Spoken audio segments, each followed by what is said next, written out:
Hey, and welcome. This is the Ben Shapiro Show Sunday Special, and we have as our special guest this Sunday, Scott Adams. He is the creator of Dilbert and also the author of Win Bigly. So you can go check that out. We'll get into his book and his theory that President Trump is in fact a master communicator in 1 second. First, we're going to talk about the fact that you are going to die. So here's the deal. You're going to plot. Get used to it.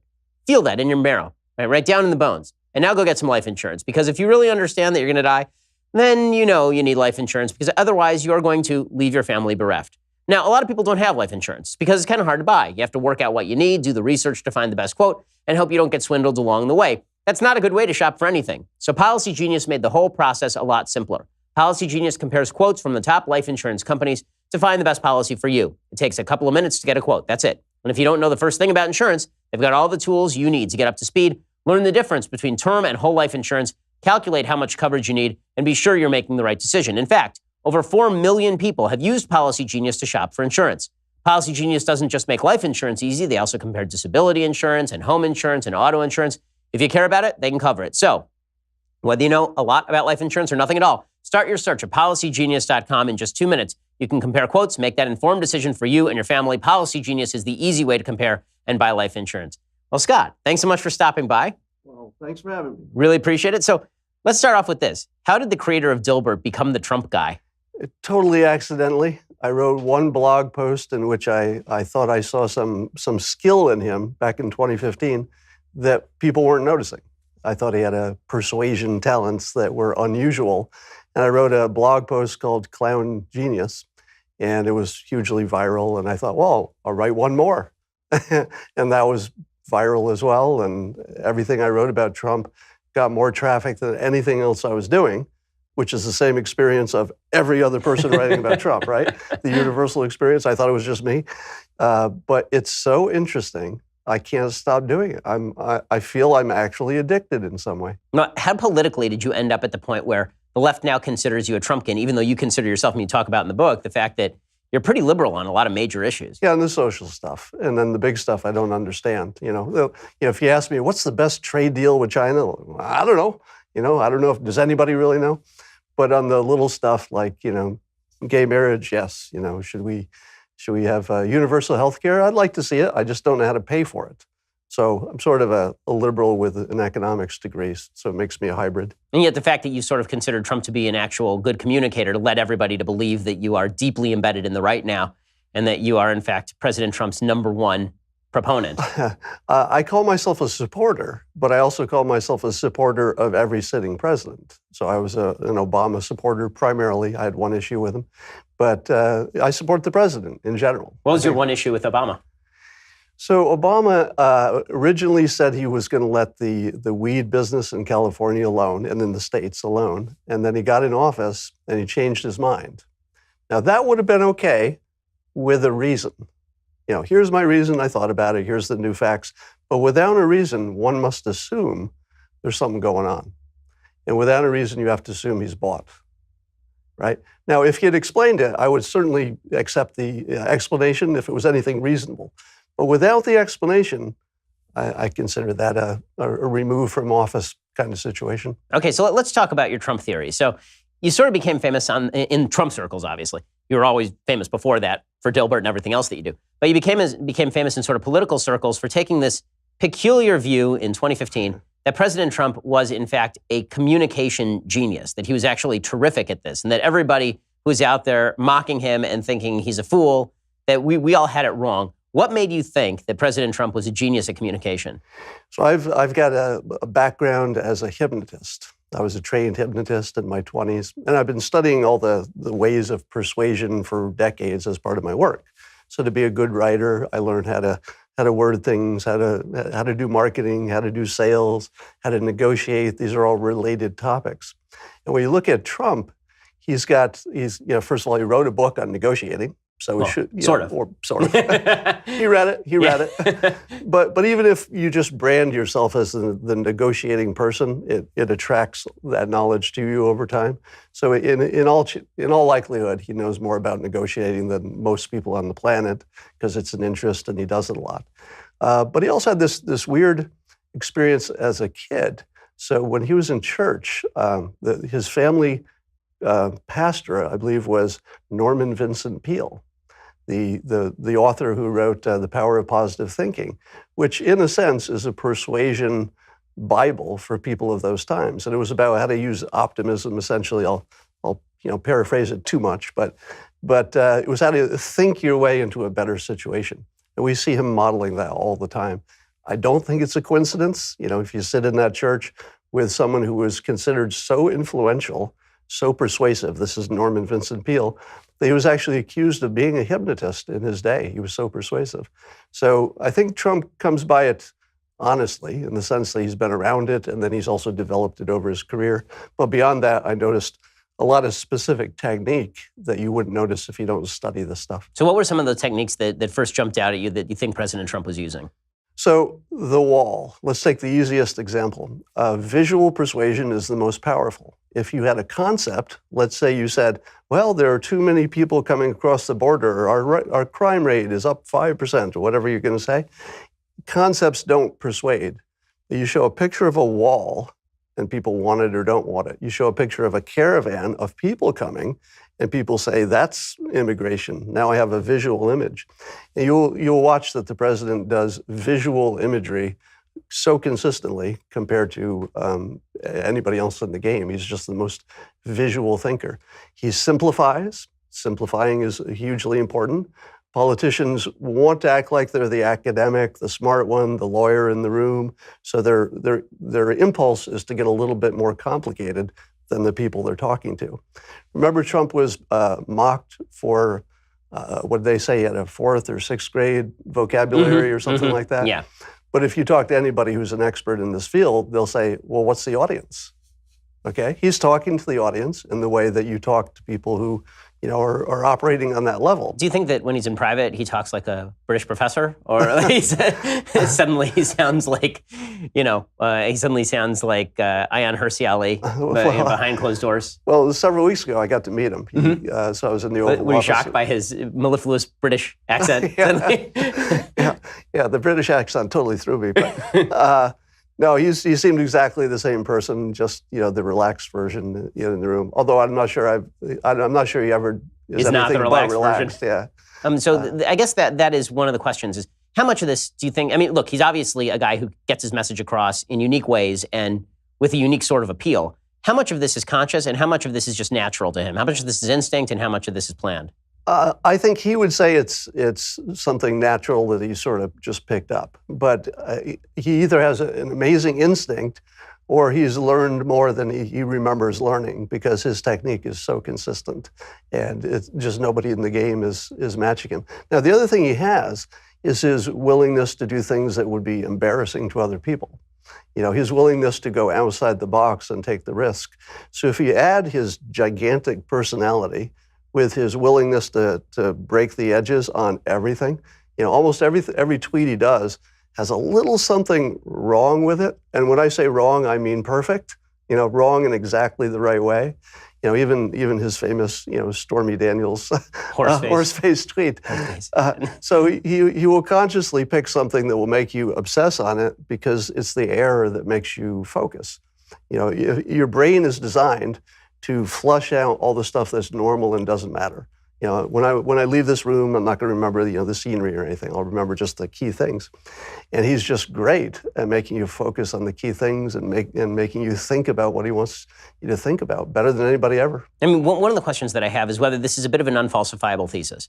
The reason I ask that is because at the end of the book, you have an appendix where you say, here are the things that I think that President Trump has said that are just wrong. When you talk about Charlottesville, you talk about some of the other things that you think that obviously the Access Hollywood tape, which was before he was running, but is not a great thing to say. And how do you decide prospectively when you see something the president says? Is this an act of communicative genius, or is this an act of complete and pure idiocy? Because there's a very thin line sometimes with what the president says. So it's the perfect question. And it's the reason back in 2015, I said clearly and often, I said this as often and publicly as I could, you won't be able to tell if I'm guessing luckily, unless I tell you this is a prediction. I'm going to tell you the tools he's using as he uses them, so you can follow along, and I predict he'll win the presidency back in 2015 because of the tool set, not even because of policies or anything else. And so exactly to your point, if you can't predict it, what is it, right? It's just you're describing the past, and you can fit almost any theory to the past. Indeed, when Hillary Clinton lost, I think, how many reasons did CNN print the next day? Just dozens of reasons. Well, here's the reason she did this wrong. So you can fit any theory to the past, and that's why I was so obsessed about saying, I'm predicting this. Okay, so what do you predict then for 2020? Since you already have one data point that is in your favor, it hasn't been one election. So there's been one data point in your favor. What do you think happens in 2020? Let me point out that I also predicted the North Korea situation a year before it happened. So I was predicting for the same reason that Trump's skill set would be uniquely, perfectly suited for the North Korea situation. And so far, it's looking like it's moving in the right direction. We don't know, but everything looks positive. Well, now, back to 2020. Yeah, 2020. I mean, that one is I think we're going to need a little more data before I hand you that one. Okay. Just to be fair, just because, we don't know, there's not enough information yet, whether this is just a pushing off play by the North Koreans or whether they're secretly developing anything or whether anything has really happened. But, they blew up their own nuclear mountain, so there's that. But you can see some things that are really positive. For example, apparently they've reduce their internal propaganda. And that would be the first thing you look for to see if it's real. Because they don't want to reverse course on their internal propaganda and then have to reverse it again. Why would they do that? They would just keep it the way it was. Right. So those are all positive signs. And there does seem to be that the president has a personal relationship, and that might be the key. It seems to me that the way he played it was, the opposite of how it had been played before. He started with the boss, Kim Jong-un, and said, let's talk, let's show you some respect, let's make you a player who's, belongs on the stage, and then we can negotiate as sort of peers, not really, you can't be a peer with the United States, but at least in terms of respect. And that was probably a key thing. It probably also allowed Kim Jong-un to say, I can work with this guy, and if I give up some things, I won't necessarily be vaporized. So there was something about Trump's willingness to talk to anybody, which he's often criticized for, that it's like a superpower. He can talk to anybody. He can make a deal with anybody if it's in the best interest of the country. That is a wildly powerful thing. Do you think there have been cases where you've over-applied your thesis? Where maybe, do you have a perfect record, in other words, since 2015? I've never been wrong. Yes, so there are times. For example, trying to guess the vice president pick. That was an overreach because really to make that pick, you had to have to know about personal chemistry, you'd have to know the biographies, you'd have to know the secret vetting information. You can't really pick a vice president from this distance. But had I known that Mike Pence was even on the short list, he's the perfect choice for a vice president because he's sort of the bad version of the president, the boring version. If you started with Trump and you removed everything interesting about him, it would be Mike Pence. And I like Mike Pence, right? There's nothing against Mike Pence. But all the fun, the interest, the thing that makes you look at the president and you can't look away even if you hate him or love him, all that stuff is sort of missing in Mike Pence, who is a top-rate politician. He just doesn't have the stuff that Trump has. So back to my question about 2020. You're looking forward a couple of years here, and obviously the pollsters are, I would say, 50-50 on where President Trump is at this point, because he's riding kind of where he was expected to be, below 50%, maybe a little bit above where he was expected to be. He's 46, 47 in some of the polls. Do you look at any of the Democrats who are out there and say, this one is a particular threat to President Trump? Nope. At this point, I don't see anybody who would be a serious threat. Kamala Harris is close. I'd have to see her in action a little bit more on a sort of a running for president kind of basis. But I think she's got the tools, and that doesn't mean she'll come close. If things keep going the way they're going, just consider the fact that there was a recent poll that said healthcare is the number one issue. It's the number one issue because he's doing so well on other big issues, right? ISIS is off the headlines. North Korea is looking good. Economy is looking good. So healthcare just rose up. He needs to do something about that. And this is my left-leaning part of me here. Now, I think there's probably there's a way to address healthcare, the Bill Gates way. Bill Gates recently came out with a set of ideas for dealing with climate change. You don't have to believe that climate change is man-made or anything else about it. But his idea was to create a portfolio of startups and innovative companies and shine attention on them and say, if these companies do what they're supposed to do, it's really going to make a difference to the climate. You could do the same thing, let's call it a Republican system for lowering healthcare costs. You could have what I call the president's portfolio, just a spotlight, not any government money, but just saying these companies are working on all the parts of healthcare that, if they succeed, would dramatically lower costs. And that's the whole game, right? You're not going to get to universal healthcare in this country without dramatically finding a way to lower the cost. Okay, could be regulations, could be technology. In just 1 second, I want to talk about kind of the 40 MAGA, underwater, upside down, hungry hippos of it all. One of the things I've spotted on particularly your Twitter following is you'll tweet something out saying that the president has really thought something through and done something brilliant, and everybody jumps on it with both feet who's in sort of the President Trump fan club. Right. This is why you become sort of the poster boy for the pro-Trump movement, even though you call yourself a supporter of the president in the same way you've supported every other president. Do you think that people are sort of strawmanning your argument a little bit online on Twitter? Because that's virtually everyone I see. It's sort of like the Bill Mitchells of the world, tweeting you out and going, well, this is what I've always been saying. Everything the man does is just pure genius. So some of it is certainly over-interpreting things. So a common thing that happens now, maybe every day, is I'll get at least one tweet from somebody saying, here it is again, the thing you predicted, it came true. And I'll look at it and I'll think, no, I talked about it. I didn't really predict that quite that way, but people are starting to, I guess confirmation bias is just kicking in. If they think I've been accurate before, they just think it's continuing to happen. But yes, there's absolutely a certainty that some number of things I've said, oh, this is good technique and it's going to work. Some of them I've misdiagnosed, but I wouldn't know which ones. Yeah. So I guess the question about President Trump's sort of skill set in doing all of this is, if he's really, the obvious question is, if he's such a great communicator. He lost the popular vote by 2.5 million. He won in 3 states by a combined total of 80,000 votes. The number of, basically, a lot of the same folks who say that President Trump swept the country, did unbelievably well in consolidating a movement and all this, they're the same people who make fun of Hillary Clinton saying, well, if you'd visited Michigan or Wisconsin once, you would have won. But assumes that if she'd done that, she would have won, which is to suggest that she, actually blew it more than he won it. But in this book, you really make the contention that he won it, she didn't blow it. If he's such a great communicator, why is he stuck at 42, 43%? Why did he win 47% in the popular vote, as opposed to being the sort of we've seen great communicators in the past who've been a lot more popular by poll numbers. It's like the economy. It depends how you measure things. If you were to measure Trump on dollars spent per vote, best ever. I don't know if that's true, but it's probably true. I'm sure that's close. That's probably best ever. Certainly in modern history. If you were to look at where he started, his popularity within, let's say, the Republican Party on day one, 5%, 10%, it's now 90.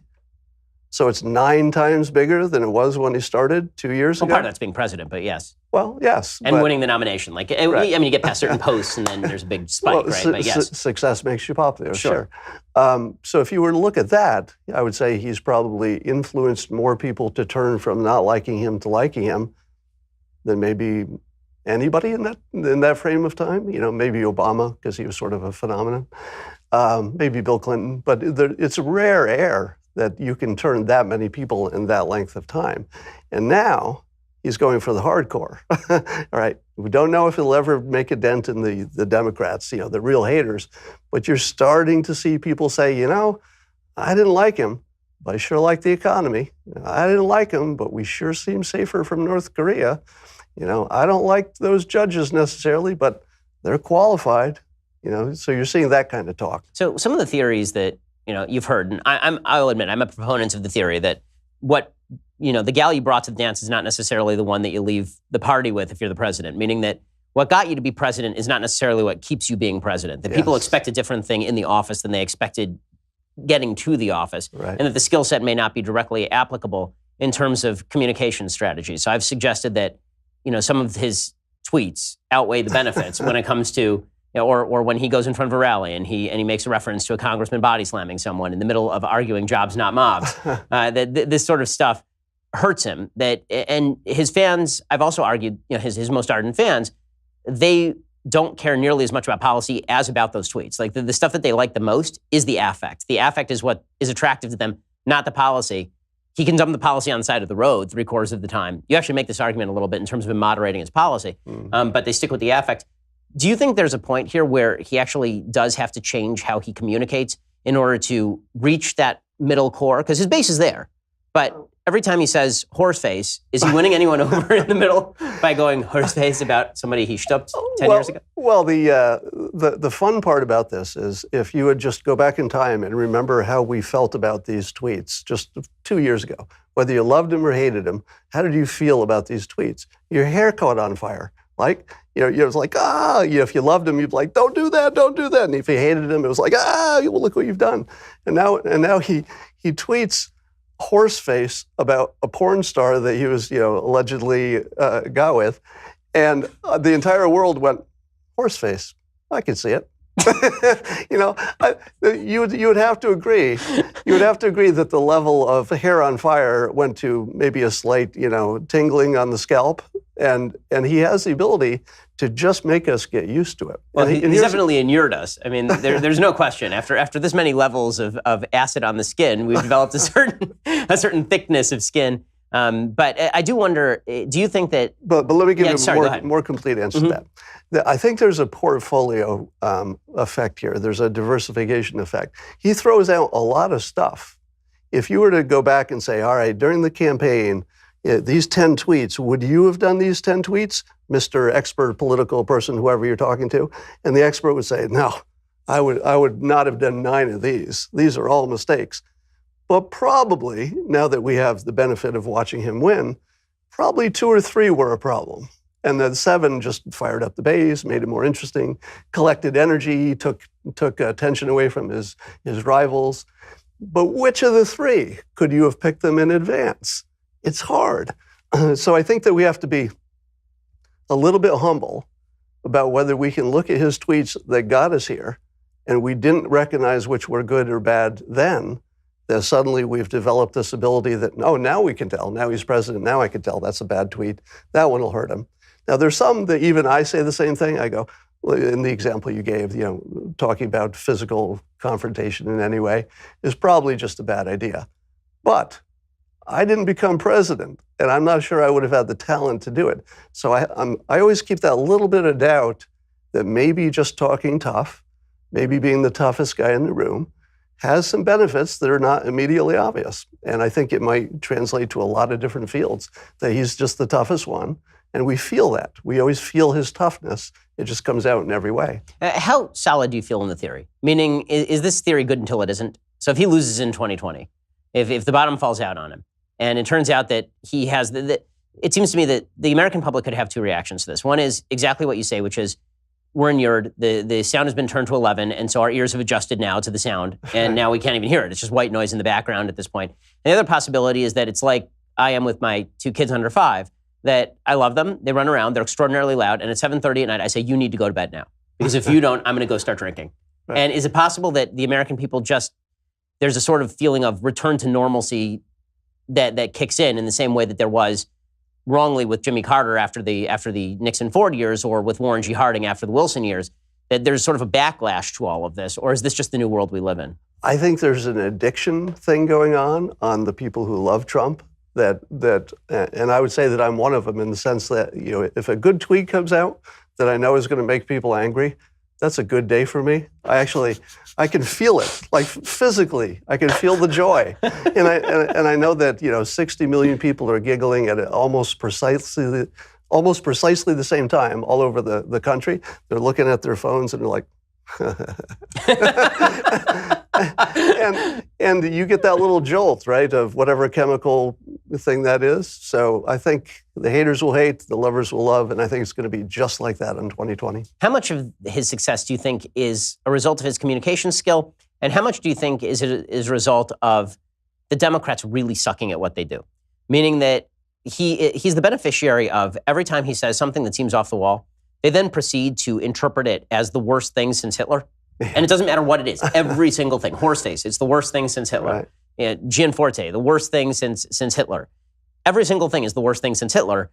And so we begin to tune that out too. And so we actually end up not only tuning out his myriad sillinesses, but we end up tuning out their response, which is actually in some ways more important because he's trolled them into undermining their own credibility in their critiques of him. Yeah, they've gone as far as you can go and still be reasonable, but it didn't get it done.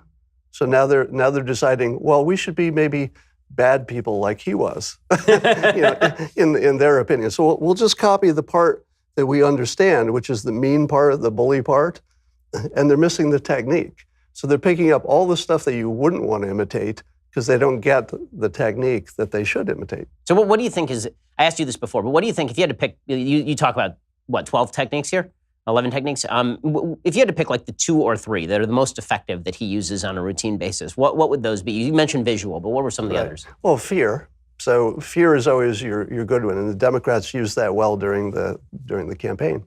So Hillary made this fear proposal that Trump was dark. Everything he did was dark. His proposals were dark. His policies were dark. And it made you think that there really was, concentration camp in the future somewhere. So fear is always the best. You want identity.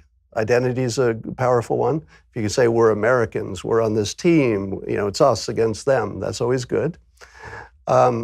Pacing and leading is good. You want to match your public, and you want to match them even harder than they are themselves. Like you want to be more of them than they are themselves. And you saw that with immigration. Remember, he started out with deport 14 million people? Sure. What do you think, people? People who might vote for me? Yeah, well, that's what you want? That's what I want too. Deport 14 million people. When I saw that, people were saying, my God, how can you support this man? He's like a monster. He's going to deport 14 million people. And I said, no. Based on what I've seen so far, he's pacing the public. He's getting their trust. He's saying, I'm more like you than you are like yourself. I'm going to get rid of those 14 million people. But I also predicted long ahead of time that once he got elected, he would moderate. And that part was the first one that went away. The killing the families of terrorists. Like, I want to fight terrorism harder than you want to fight terrorism. I know you hate terrorists. Watch how hard I hate terrorists. Now I'm president. Well, let's be reasonable, right? So that's the leading part. So you pace them until they say, you and I are the same person. Like we think the same. The thoughts coming out of your mouth are like just the ones out of my mouth. And then he changes a little bit. And they go, oh, that's me talking now. And then they can follow. So that's probably one of his strongest techniques. This is a very negative view of the American populace and how we vote, right? That these techniques that can be used in persuasion are very useful. And there's no question that you're right. I mean, and you talk about all the social science research with regard to how we actually think and how much of our decision-making is instinctive. And then we backtrack and create a rational process based on the work of Daniel Kahneman and such. What does this say about the future of democracy? That's something we can educate our own way out of, or are we basically destined to fall into line behind master communicators, no matter which area of the spectrum they come from? I've actually worried that Trump might be the last human president. And I mean that literally, in the sense that the algorithms and the social media companies will be able to control the thoughts and the feelings and the attitudes and even the policy preferences of the public to such a degree that the politicians will just have to do whatever the public is saying. Because it's pretty hard to be a president and do something that 70% of the public doesn't want you to do. That's very unusual. So the presidents will be captive to the public, as they are, except the public will not be independently thinking, and they won't be led by the president and vice versa. I think the algorithms will decide what the public thinks, and then the public will tell the president what to do, and the president's going to either have to do it or get a new job. So it's possible that even because of the complexity of the algorithms, it's not something that one person sits down and says, oh, okay, here's my little equation. I'll tweak this one. I understand how to change this. It's nothing like that. It's complicated. It's a lot of different inputs. In all likelihood, there is no human being at any of these companies, no single human, who understands how the algorithm works. And that means humans aren't in charge anymore. It means the algorithm is going to do what it's going to do. And we can maybe say, if you change this variable, I'm pretty sure that something will happen in this end, but it's not a one variable situation. There are so many variables. It's like sort of like climate change. Modeling it is, insanely hard. So I think that complexity will mask the fact that the algorithms will start running the show with a little bit of correction from humans. So you're suggesting that we may be a lot less skeptical of social media than we even ought to be, even those of us on the right who have been very skeptical of sort of the left-leaning bias in places like Facebook and YouTube. You can be skeptical all you like. It's too late. There's nothing that can happen that would stop what I just described. Well, I mean, the only question I have about that is, what is the agenda of an algorithm? I mean, somebody has to actually create the parameters for the algorithms in the first place. But they don't know how it's going to turn out. They can know that tweaking this is likely to change this, but since there are so many other things being tweaked, they can't really know what the end result is going to be.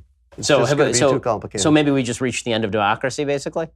I'm not sure we ever had a real democracy, did we? I mean, didn't we just come from or maybe we're in it, a period where money was the thing?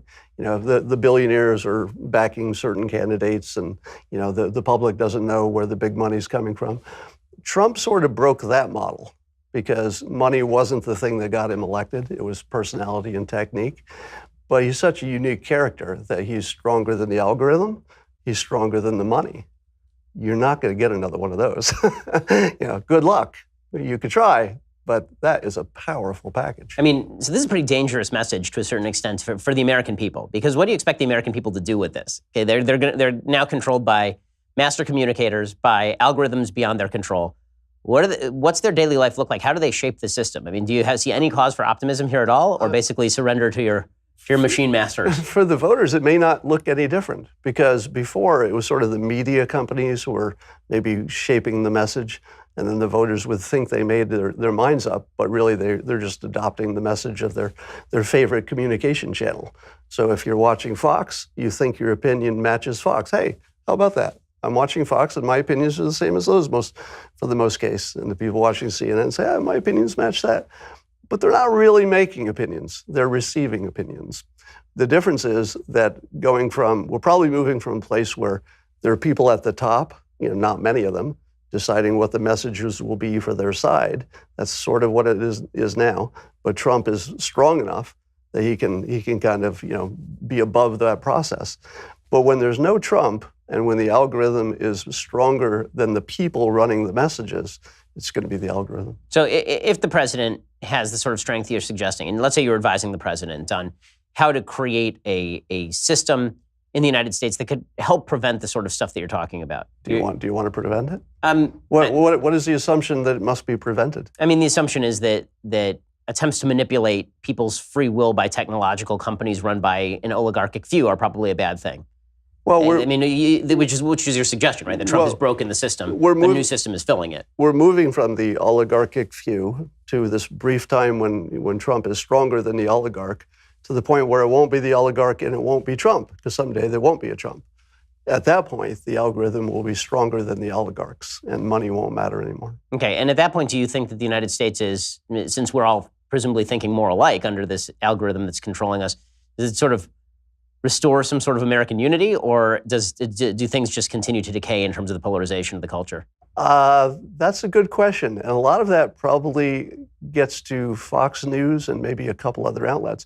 Because if Fox News suddenly just went out of business, what would the country look like? It would very quickly start to form around whatever communication channels were left. So I think as long as Fox is there, and CNN and MSNBC and the like, we're going to be two sides for a while. But I think the algorithm will drive us to one. Okay, so let's talk a little bit about kind of the Dilbert side of you. So you told me before the show that your time now is split 60-40 between politics and Dilbert. So where did the Dilbert side come from? What was the origin of that side of what you do? Well, I had a day job. I worked in a big company. It was a big bank. And one day my boss called me in, and I was identified as a management, potential type of person early on. And my boss called me in and said, I don't know how to tell you this, but the media has discovered that we don't have any diversity in senior management. And they said, we won't ever be able to promote you because you're a white male. And I was told this directly, by the way. I want to make clear, I'm not interpreting. This is what my boss, a white woman, told me. And she was saying it apologetically, like it's not my decision, it's coming from the top, but don't expect to get a promotion. So I left as soon as I could. Got a job at the phone company, got on the management track, and a few years in, my boss called me in his office, and he said, I don't know how to tell you this, but the media realized we have no diversity in senior management. And until further notice, and we don't know how long that's going to last, you cannot be promoted because you're a white male. And that was the point where I thought, maybe I need to work somewhere that doesn't have a boss. maybe the boss is the problem, right? Now, I had very specific problems that were coincidentally the same, but having a boss is never a good idea. So I thought, well, let's try some things. And one of the things I tried, it wasn't the only thing I tried, but was cartooning. And I submitted some comics, that's the short version. And one syndication company said yes, and the rest was Dilbert history. Now, how's the comic community treated you since you came out of the closet as a Trump supporter?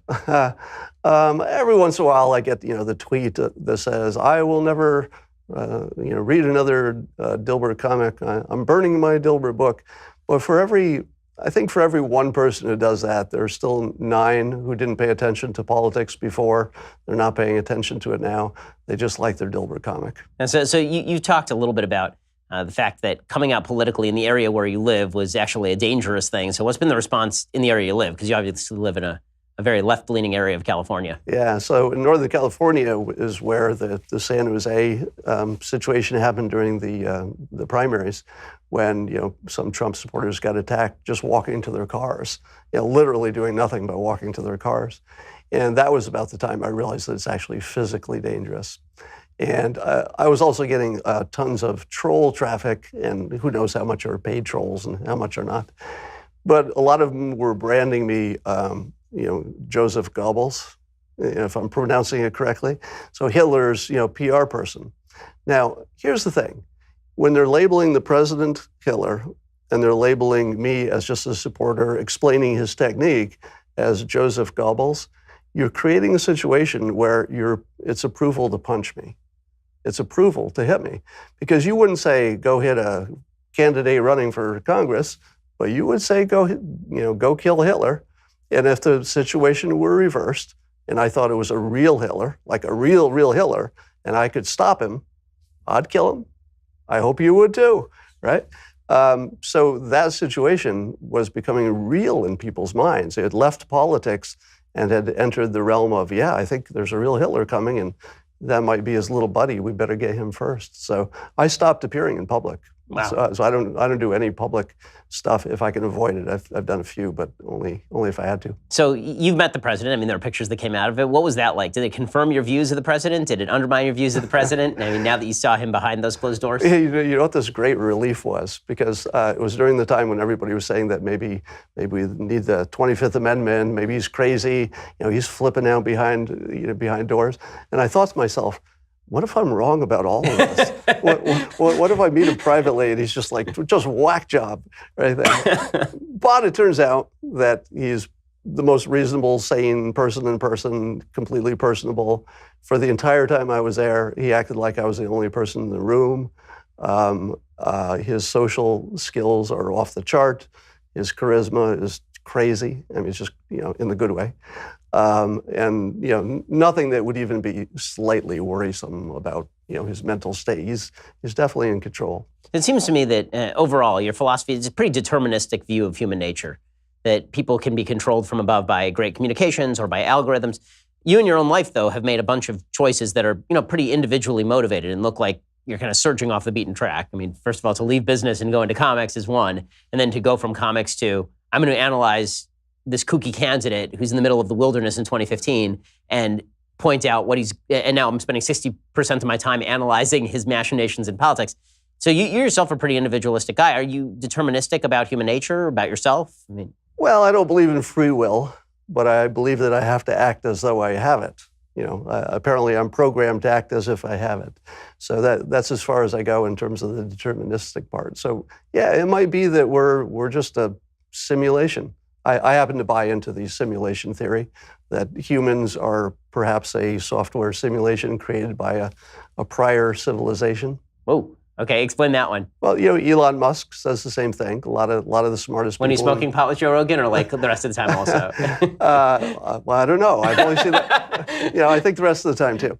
But and there are physicists who say this too, so it's actually a legitimate thought. And for those who haven't heard it before, the idea is that in our lifetime, we will certainly be able to create software simulations that look and act and in whatever way that's true, think that they're real. So that they'll just be a simulation. If we can do it, it's more likely that we're the result of it. In other words, for every real civilization that can get to the point it can create a simulation that thinks it's real, it won't make one. It's going to make more than one. It might be a kit for teenagers. They can, hey, make a civilization. So the odds are that there are far more simulated realities than there are original species. And there might be more than one original species, but there will always be far more simulations, and you can't tell if you're one. So did we just get the weirdest one? Is that what's happening right now? Apparently. We're just in the weirdest one. I mean, honestly, on that sort of philosophical note, is that just a way, I know we've gone far afield here, but it's interesting to me. Is that just a way of escaping God, basically? I mean, that's as unfalsifiable as God. The idea of a God that created human beings in a certain way sounds a lot like what you're talking about. It's just that you've called the God a 400-pound guy who invented a program in his basement. It would have a lot of overlap, right? And maybe it would validate our feelings that we have that there's something that created us, and so maybe there's something to that. But I think that my basic feeling about the world is that the human brain did not evolve to understand reality because it didn't need to. It needed to survive and procreate. That's it. That was the whole thing. So you go to the grocery store and you're buying some vegetables and you're standing next to someone who thinks they reincarnated.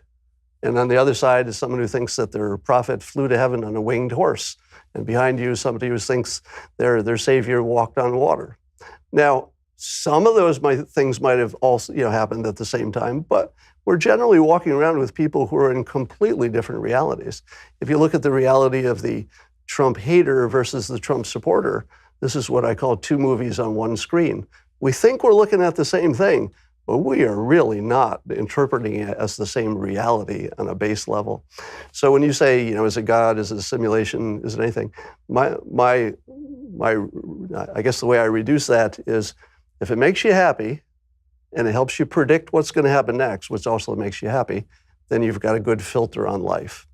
So the persuasion approach that I take to things makes me happy and has done a pretty good job so far of predicting. If it stops predicting, I'll try to adopt a new filter. So I listened to the interview that you did with Sam Harris, and Sam was quite exercised about the kind of morality of what President Trump does. And he was saying, trying to peg you down to the idea that what President Trump has done politically is immoral. Do you actually think that the stuff that he does politically, the use of these techniques, the kind of inherent fibbing in what he's doing sometimes, is there a moral component to that?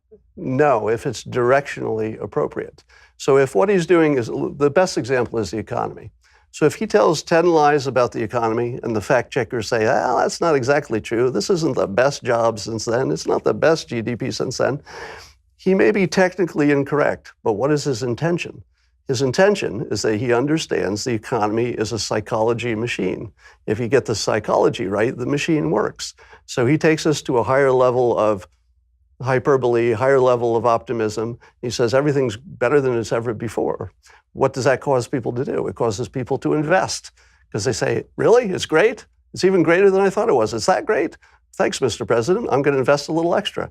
And what does that do? It makes it great. So the investing makes the economy work.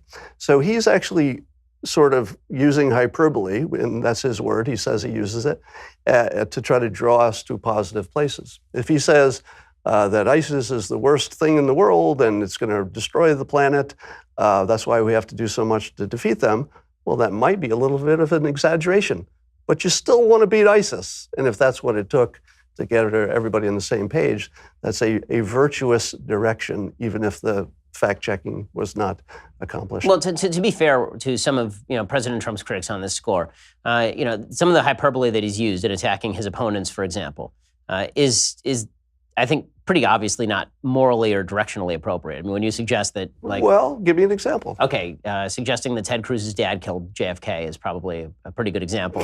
Okay, well, but you would acknowledge that was just a throwaway, right? I mean, in the big scheme, that wasn't anything. No, but it was part, yes, but it was part of an overall kind of line of attack on Cruz, that Cruz was lying Ted, and that his wife was ugly. There's a fair bit of this, right? And he throws around that stuff. So let me ask you, Sure. If Ted Cruz had been elected, would we have such a good situation with North Korea? Well, I think, maybe not. Well, right? So you have... Now you're asking me counterfactuals. I mean, and everybody who's doing this obviously believes that they are going to be the best presidents, otherwise they wouldn't do it. So what's wrong with that? That doesn't make it immoral, because if he believes... It sort of does. The morality that you are positing is a goal-only morality. It is not a means including morality. I'm saying that the ends justify the means. Yeah, you are. Let me say that right to the camera. The ends always justify the means, and people who argue otherwise are doing what I call loser think. Because in every decision, I'll talk to you again. In every decision, you weigh the costs and the benefits, right? It's only if you're trying to influence somebody, you say, oh, the ends didn't justify the means. And there's some cases that's true. But generally speaking, in every decision, you're looking at the costs, all of them, and you're looking at the benefits, all of them. And some of that cost might be the moral fiber that comes apart a little bit if you're fibbing, right? So that's just part of the cost. But you still have to compare it to the benefits. It's not immoral to prefer benefits over costs, if the benefits are larger than the costs. I mean, the problem is that, and I'm going to ask about this in a second, sometimes your perception of the goals and the means are misaligned. Every bad person in history has said the same thing, right? Which is that I have certain ends, and those justify the means that I'm using. And since I can argue that the ends are good, the means are therefore justified. And one of the things that we have tried to argue against is the idea that people can be used as tools in pursuit of particular means. So the idea of grand equality between men, a surging economy, and a peaceful coexistence leads to the extermination of entire populations or the creation of gulags. Like, there's not a bad person in history who thought the ends didn't justify the means. Now, there's sort of... I'm not calling you Hitler, by the way, but that morality is... Finally, somebody doesn't call me Hitler.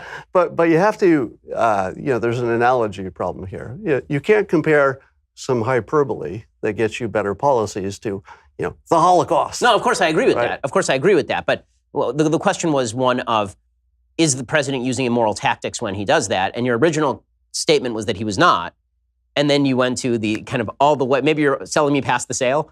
But I'm looking at the whole. I'm saying that if you were to look at in isolation, is fibbing good or bad? I would agree with you. Oh, fibbing's bad. We don't want to live in a world where everybody's lying. But then we go to realism, all right? If you're in the business context, is anybody lying at your job?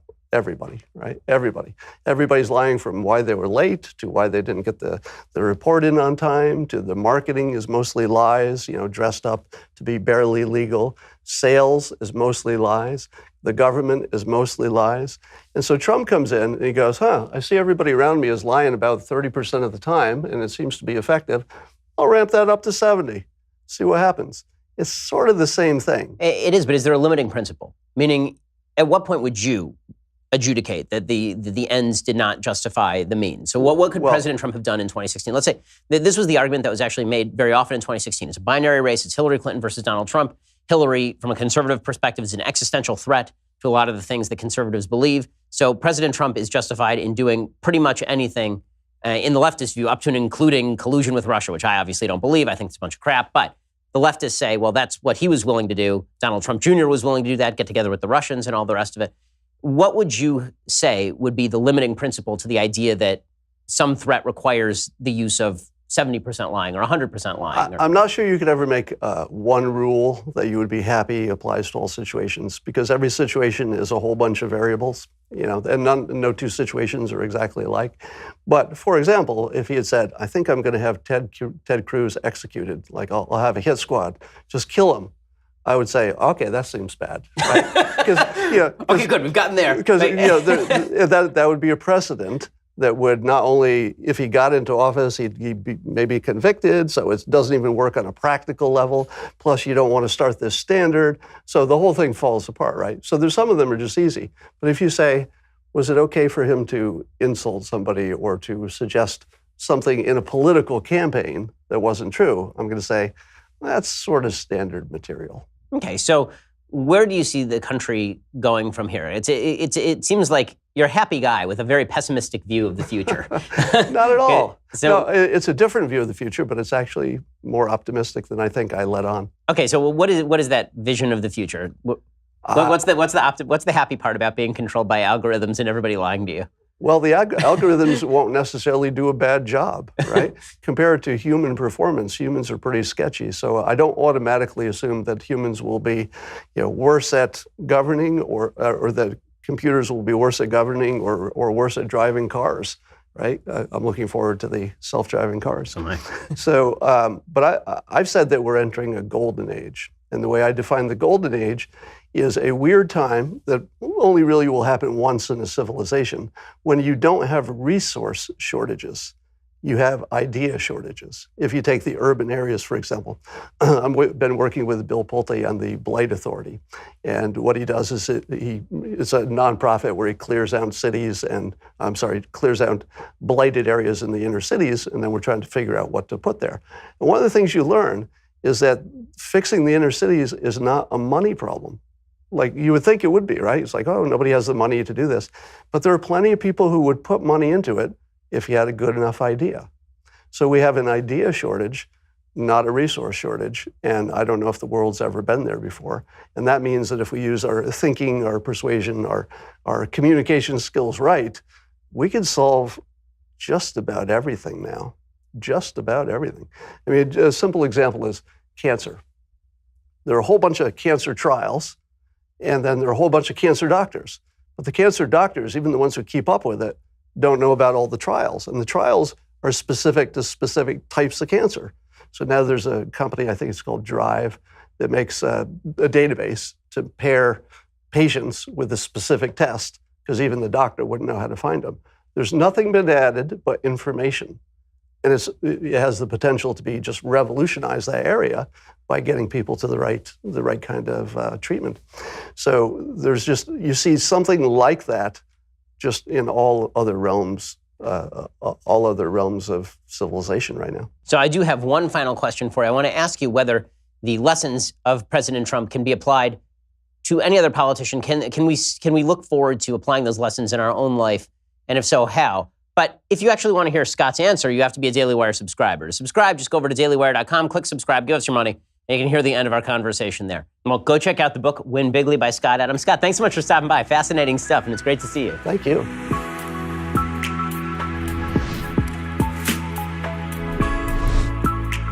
The Ben Shapiro Show's Sunday Special is produced by Jonathan Hay, executive producer Jeremy Boring, associate producer Mathis Glover, edited by Alex Zingaro. Audio is mixed by Dylan Case. Hair and makeup is by Jesua Alvera, and title graphics by Cynthia Angulo. The Ben Shapiro Show's Sunday Special